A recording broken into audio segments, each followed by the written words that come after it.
Method 1 বর্তমানে যে column information আছে এখান থেকে তোমার যে মেথড আছে ওইটা থেকে ডিফারেন্ট, যার কারণে সে বলতেছে এগুলো চেঞ্জ করতে চাচ্ছ কিনা। The system configuration for this method is different from the current instrument configuration. Are you sure want to adapt the configuration in the method to the current instrument configuration? যদি change করতে চাও yes দিবে, না করতে চাইলে no দিবে। Change করলে করবো না, আমার তো চেঞ্জ দরকার নেই। তারপরে এখানে এই যে এফআইডিতে আসো, কলমে যাওয়া শুরুতে টেম্পারেচার 40 থাকবে এবং এই 40টা 10 মিনিট সময় থাকবে, এই জন্য হোল টাইম 10। মানে 40 ওঠার পর 40-10 মিনিট থাকবে। তারপরে মেথডে বলা থাকবে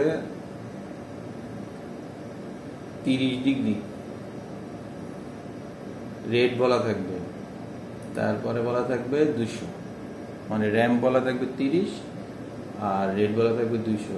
এখন এইখান থেকে এই কত সময় এরপর ফুল টাইম বলা থাকবে 12।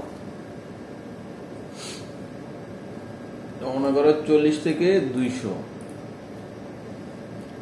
তো একটা সময় লাগবে।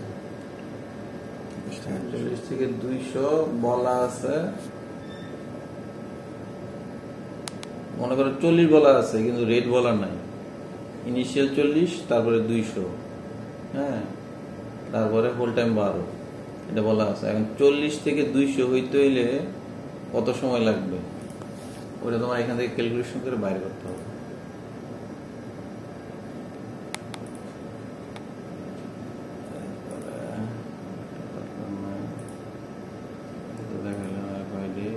এখানে ওই ইয়াতে থাকবে, মেথডে থাকবে ডিটেক্টরের টেম্পারেচার।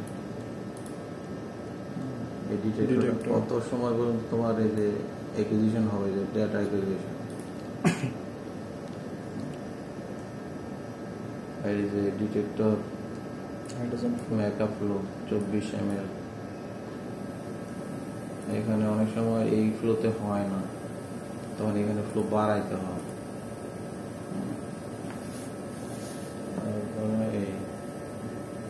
হেড স্পেসে আছে,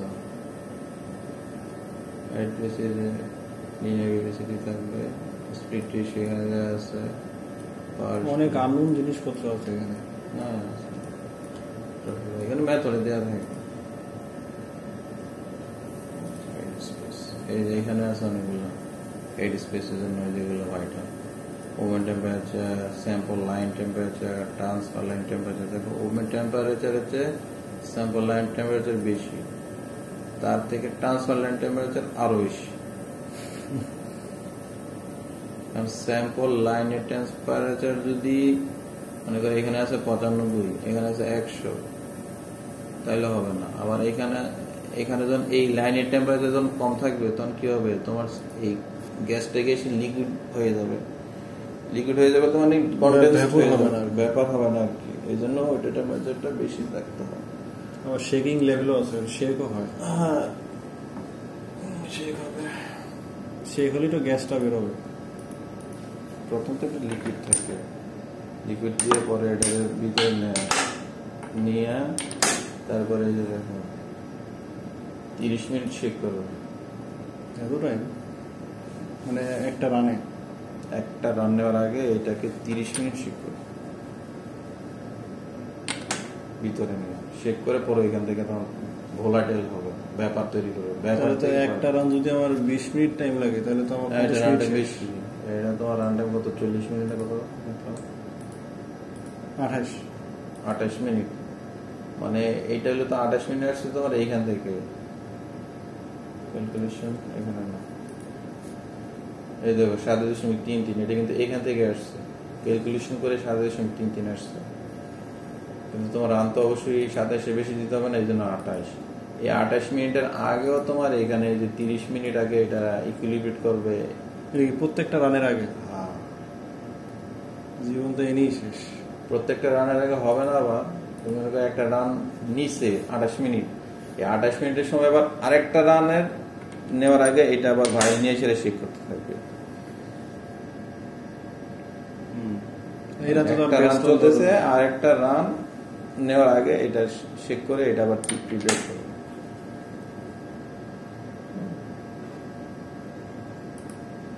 এইখানে ওদের সিস্টেমগুলো আছে, রানের আগে যদি কন্টিনিউ করতে চাও, আগে পরে অটো জিরো ফ্লেম ইগনাইট,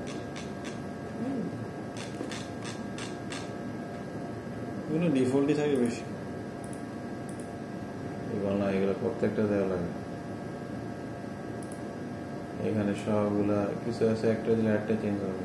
এগুলো তো মেথডে যেগুলো আছে এগুলোই।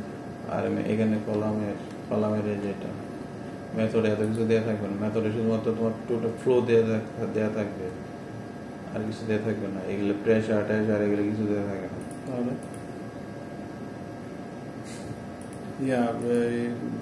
ফিনিশ প্রোডাক্টেরও দেওয়া থাকে না, মেথড তো সবার জন্য একই থাকে। ডেভেলপ যেটা ফার্মাকপি মেথড এত কিছু ইনফরমেশন দেওয়া থাকে না। হয়েছে বিজনেস। ঠিক আছে না? তাহলে এটা বের করবো কেমনে?